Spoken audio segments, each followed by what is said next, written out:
Ibu, kau sambil doakan itu anakmu. Jangan selalu bilang begini, Ustaz, air penerang, supaya cerdas anakku Ustaz. Biar Ustaz siapa yang bacakan ini air untuk anakmu, kalau ibunya ndak sholat, susah itu sampai doa. Kepala batu kau. Maka ibu-ibu kalau mau anakmu baik, doa sebaik-baik untuk anak dari bibir ibunya. Saya doakan anakmu, saya tidak kenal, belum tentu saya ikhlas. Ayo, tapi doa dari ibu itulah yang paling ikhlas. Kenapa? Karena ibulah yang paling mencintai anaknya, karena ibulah yang paling menderita melahirkan anaknya. Suami nangis anaknya malam-malam, urus anakmu. Padahal sama-sama dibikin. Saya kalau lihat negara kita ini begini, banyak protes apalan sebagainya, sudah jam demo-demo rusak-rusak saja orang. Gimana caranya? Perbaiki diri kita masing-masing, selesai. Coba kalau orang tua berhasil mendidik anaknya menjadi orang-orang yang baik, dia menjadi pejabat-pejabat yang baik, menjadi polisi-polisi yang baik, tentara-tentara yang baik, dosen-dosen yang baik, otomatis masyarakat kita baik. Cuma dari kecil kita ajarkan duit malu ki kalau anak tak tidak pakai handphone, malu ki kalau anak tak tidak pakai mobil, malu ki kalau anak tak pergi pengantin bajunya cakar, tidak malu ki kalau anak gadis tak dibawa malam jam 2 baru pulang. Begitu ditegur, nah bilang ini kan modern Mima, zaman tak gini dulu itu. Dan kita akui. Ini yang pertama, ya, yang bisa menyelamatkan kita, yang bisa mengalirkan pahala-pahala adalah anak yang soleh dan soleha. Saya jelek Ustaz, karena kau membandingkan sama yang cakep. Saya tidak mau duduk dengan ini artis Satri Hijrah, hancur saya.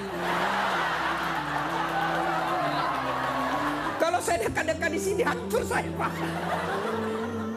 Bersyukurlah kepada Allah, dan salah satu cara bersyukurmu, kamu datang di tempat ini. Allah kasih kita begitu banyak nikmat, sehingga Rasulullah pernah sujud meneteskan air mata dalam sujudnya. Lalu Umar bertanya, ya Rasulullah, kenapa kau meneteskan air mata? Kata Nabi, karena saya tidak bisa membayar nikmat Allah dengan ibadah yang saya lakukan. Adakah yang bisa mengalahkan ibadahnya Nabi? Demi Allah, di kolong langit ini tidak ada orang yang hebat ibadahnya seperti Rasulullah Muhammad SAW. Tapi beliau masih sadar ibadah yang dilakukan tidak mampu membayar nikmat yang Allah berikan. Adik-adik beli handphone, begitu beli handphone ada apanya?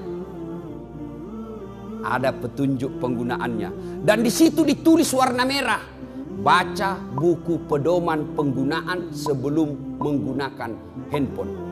Coba, itu ditunjuk, itu ditulis merah, baca dulu ini buku baru kau buka itu HP-mu. HP saja itu ada buku pedomannya, apalagi kita sholat. Akhirnya jangan kau heran, 30 tahun kau sholat masih hobi kau makan uang haram. 30 tahun kau sholat masih suka kau bohong.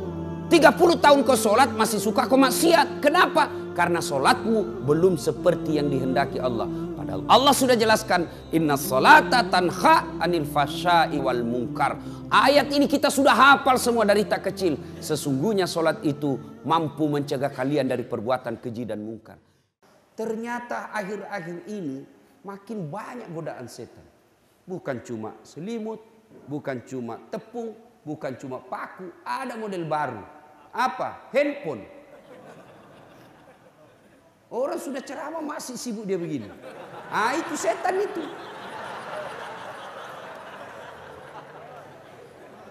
Pasti Bapak tidak perhatikan saya. Yang Bapak perhatikan handphonemu. Maka simpan dulu handphone. Simpan dulu. Kau ganggu juga orang. Itu setan itu, mengalihkan perhatian. Bapak tahu kenapa itu? Saya serius, simpan dulu HP, simpan dulu. Saya perlu jelaskan. Bapak tahu kenapa itu melempar jumrah 3 hari? Kenapa itu ketika kita pergi lempar jumrah ibadah haji 3 hari?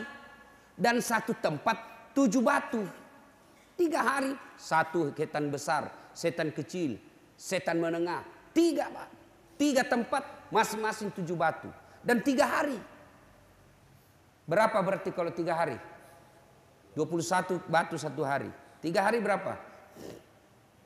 63. Kenapa tidak waktu haji 63 langsung dilempar? Sak, 1, 2, pak.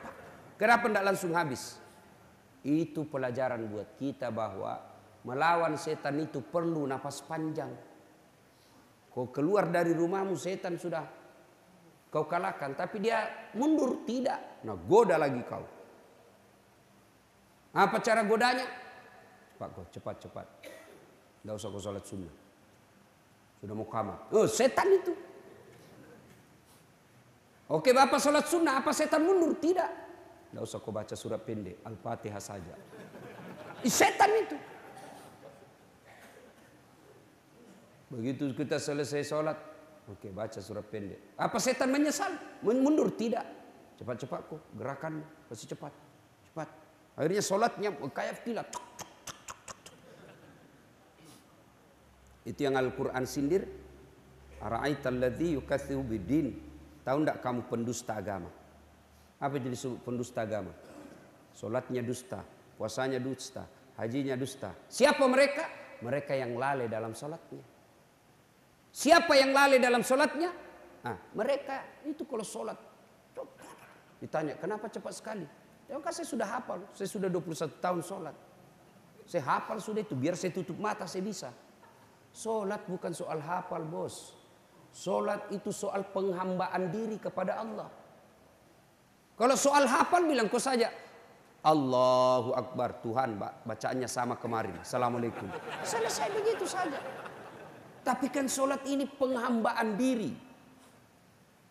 Kenapa orang kalau sholat tidak sholat dianggap kafir? Bahkan Imam Syafi'i katakan kalau dia tidak sholat dia meninggal, jangan kau sholati. Kenapa sebenarnya itu? Orang tidak puasa masih Islam.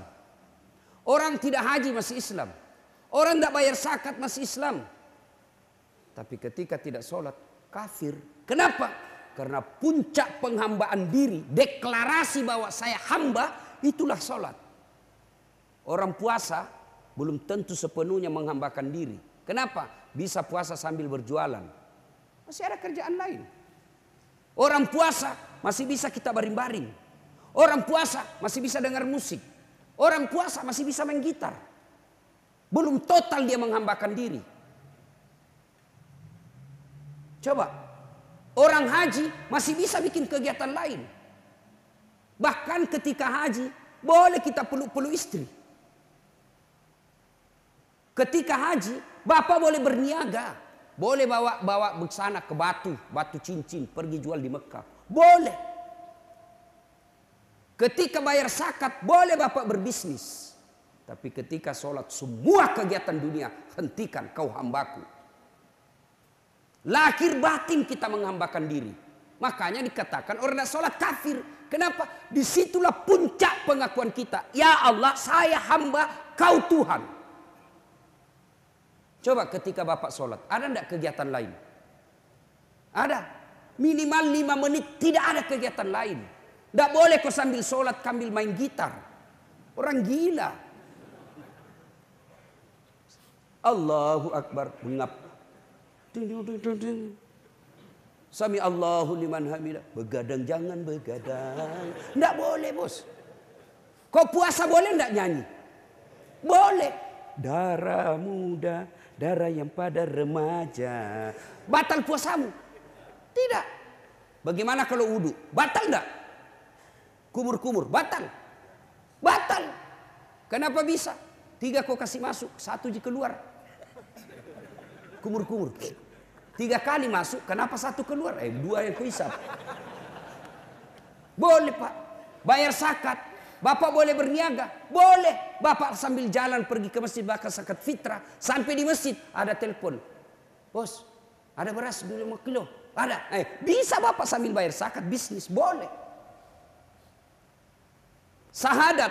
Boleh bapak sambil tidur-tidur. La ilaha illallah. Muhammad Rasulullah. Tapi sholat boleh kau berdagang.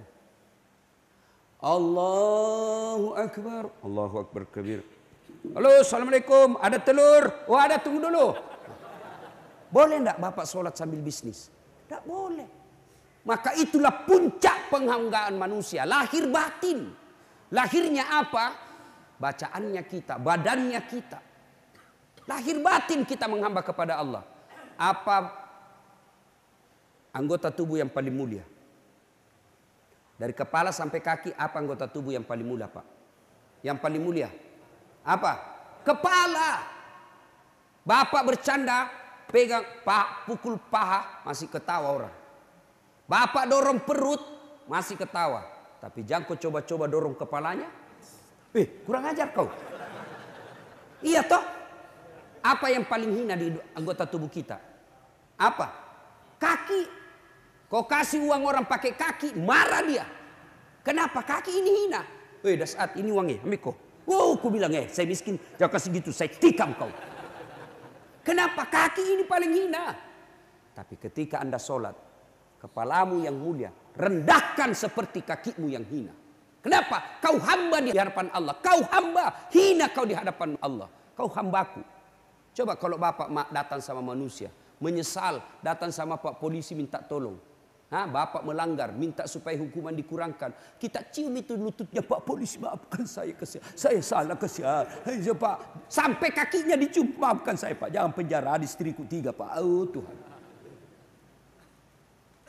Kepalamu yang mulia, rendahkan seperti kakimu. Karena kau berhadapan dengan Allah. Itu secara fisik.